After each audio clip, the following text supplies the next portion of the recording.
Ito mga lods, pinagsabay ko na yung dalawa dito. Inuna ko na like ni Sistis kasi siya yung nagbibigay ng sakit ng ulo dito. Kaya Hanabi mga lods. Sinunod ko na rin si Hanabi kasi nga napapasaway. What's up mga lodi?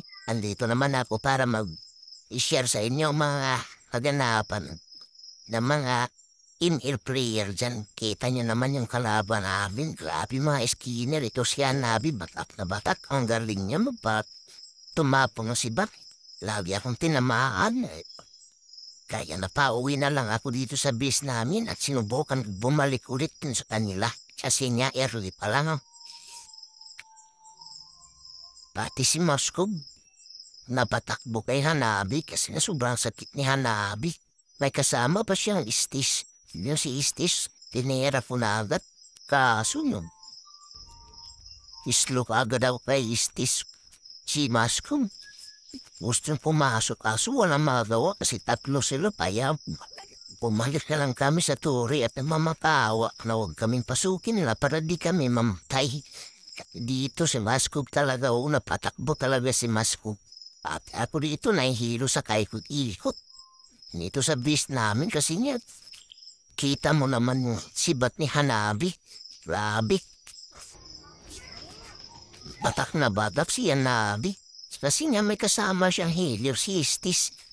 Dito napasugod na talaga ako dito kasi si Moskov naman talaga ay napilitan ako.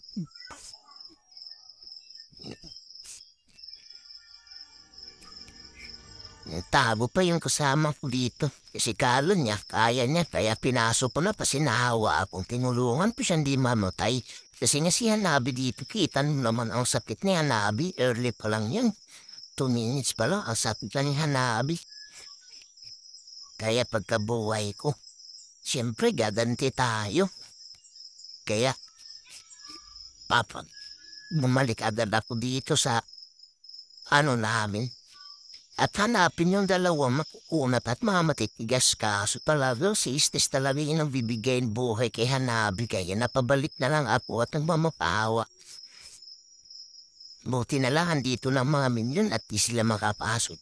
Pati na rin yung kasama kong si Moskov pero walang nalagawa.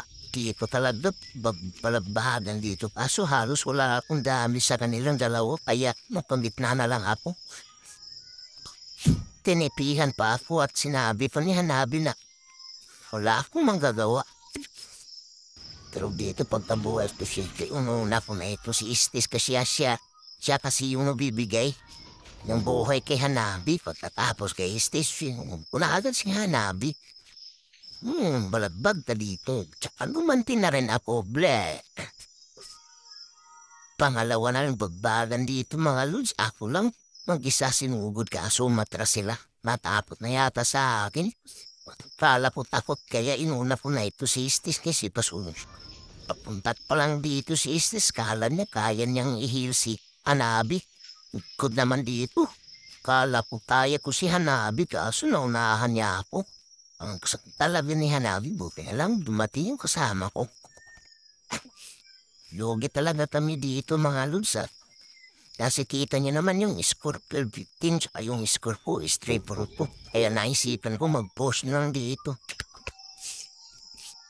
At tapos po mag-push, siyempre naka-item na tayo. Siyempre makunat na rin tayo kaya binalikan ko yung dalawa kasi mo. Ang kukulit niyo, ito sa inyo. Sinipa pa ni Chuchu. Yun, natamaan pa ako dito na si Lina. Sinubukan habulin nila pero di na kaya naisipan mag-post na lang dito. Para naman sabihin ng mga kasama ko hindi ako pabigat sa kanila at pabuhat. Kasi nga naman lugin-lugin na ako sa kanila. Dito napatakbo ako kasi andito naman si Marites. Pero di niya inasahan, nagtago lang ako dito. Di ko rin niya nasahan na.